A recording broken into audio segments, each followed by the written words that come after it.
Hey everyone, it's Kelly, pastor, police chaplain, and marriage coach, here with another tool that I think is really going to help you in your marriage. Hey, this is a tool that will help you at work. It's going to help you with your kids. It's going to help you in all kinds of places. Today's tool is called Promises and Requests. One of the complaints that I hear often from couples is that I ask my husband to do stuff and he just doesn't do it. Or sometimes it's the husband. Hey, I asked my wife to do something around the house and she just doesn't do it. So I'm going to teach you how to really have an effective request and see that your spouse is going to be productive. And this is going to save you all kinds of conflict, all kinds of frustration. This is really, really going to help you. So I hope you're excited to get this tool. So I didn't make this up. We at our church actually learned it from some consultants that came to us to teach us how to be more effective in managing the affairs at the church. So here's the tool, promises and requests. So let's start with the request. Request basically needs to go like this. Would you please do this, X, fill in the blank. And here's the key. You need to be specific. Like if I ask someone to make some copies, well, do I want the copies on white paper? Do I want them on, hole punch paper? You got to be specific. So if you ask your husband, hey, would you mow the lawn? Okay. Well, what does that mean? Does that mean the front lawn, the back lawn, both lawns? Does it mean pulling the weeds, doing the edging? You got to be specific. But here's the key that I think most of us miss. We're pretty good at being specific, but here's the second part of the request. Would you do X by, and then you give your spouse or your friend or your coworker or your teenager a time. So, for example, would you mow the lawns by 5 o'clock on Sunday afternoon? Okay, now it's specific. All right. Would you mow the lawns by 5 o'clock on Sunday? I remember this one couple came to me and she was really frustrated. She goes, man, actually, they were doing premarital counseling. She goes, I asked my fiance, would you put up the Christmas lights? And he goes, sure. And she goes, you know what? The Christmas lights are still not up. Now, this was mid-December. And so I asked him, I said, well, how come the Christmas lights aren't up? And he goes, well, it's not Christmas. See, in his mind, Christmas, he had until December 24th to put up those lights. So he was just kind of taking his time with it. So she needed to be much more specific with a specific time because when she said, would you put up the Christmas lights? She meant now. In his mind, though, whole different story. So would you please do, and then you make your request, buy, and then you put a time on it. Now, the next step is this. It's called the counteroffer. This is so powerful. This is really going to help you because here's the thing. Okay. So many times we make requests and then we walk away and we just assume that if our spouse heard us, that then they agreed and they may not have. So you need to wait for the response, the commitment. Would you please mow the lawn by 5 o'clock on Saturday? Now, your husband can do three things. Number one, he can say, yes, I accept that request. I will mow the lawns by 5 o'clock on Sunday. Or he may say, no, I'm sorry, I'm going to be out of town, or I've got this big conference, or whatever. I'm serving at church all day on Sunday. It could be anything, and I can't do that. So, no, I'm sorry, I can't do that by 5 o'clock on Friday, on Sunday, I mean. Or he could make a counteroffer. What's a counteroffer? It goes like this.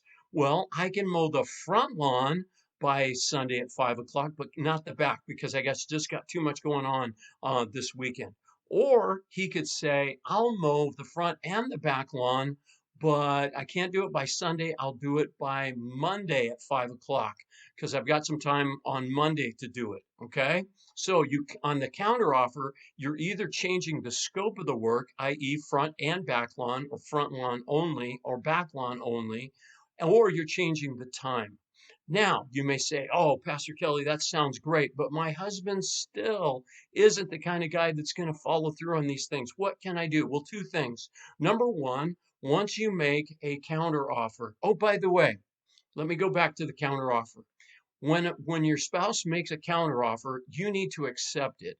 Or you need to counter the counter offer. Hey, you know what? We got people coming over on Monday. I really need you to do both lawns, change your schedule, figure things out, or I need it by noon on Monday or whatever. So you can counter the counter offer too. Or then, and you want to go back and forth until you reach an agreement. And once you come to an agreement, then now you can move forward and expect that that thing's going to get done. Now, what happens if you say, well, I've tried all this and I still can't get my husband to do anything on time. Well, here's a tip for you as well. Ask for a progress report. So let's say you've given your husband a week to do something, okay? Well, maybe on Wednesday, you want to just say, hey, how's it going with this? How's it going with the progress? With this project, tell me your progress on it. Well, if the guy hasn't done anything about it, okay, he may say, well, it may spur him to get his act together, all right? Or maybe, it's the kind of thing, hey, this weekend I'm going to mow the lawns. Okay, so you ask him on Wednesday or Thursday or maybe Friday, hey, does it still work for you to mow the lawn on Saturday? Oh, you know what? My buddy asked me to go play golf, so tell you what I'm going to do. But see, now you at least know what he's planning and thinking instead of you getting frustrated when he grabs his golf clubs on Saturday morning and walks out the door. See what I'm saying? Now, here's the thing once you agree and come to that commitment, I want to tell you that the person receiving the request, you are making a promise to whoever made that request, whether it's a husband or wife, parent, son, whatever. You are making a promise. I will mow the lawn by 5 o'clock on Sunday, I mean. Sorry, today's Friday. I'm getting confused. See what I'm saying, though? And I really want to use that word promise in a very important way because it is a commitment. And ladies and gentlemen, you need to make commitments to your spouse, to your husband, or to your wife. You need to make commitments to your kids, and your kids need to make commitments to you. And then what happens is that they follow through on that commitment and you celebrate that. And if they don't follow through on that commitment, here's what you need to do. You need to ask them what happened. You need to follow up. You need to have a straight conversation and say, okay, what happened? You didn't mow the lawns by Sunday at 5 o'clock like you agreed. And here's the phrase that pays. I need to know what I can count on you for. You see, whenever we make a promise and we fulfill that promise, what we're building is trust. My word means something. And gentlemen, we need to be men of our word. We need to make promises and then follow through. If you want your wife to trust you, you need to start making promises to her and then follow through on it and do the stuff she asks you to do. Make a promise, put it in your phone. I don't care what you got to do, but that thing needs to get done by that time. And if something comes up, because it happens, life happens, emergencies, whatever, and you can't, you go back and you renegotiate. Hey, honey, I agreed to do it by Sunday at 5, but here's what happened.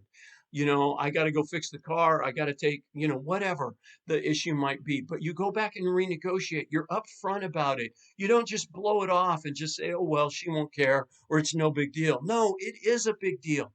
And it's little things like this, guys, that have huge impact in the overall health and well-being of your marriage. So make promises, make requests effectively where you're asking for something specific to be done by a certain time.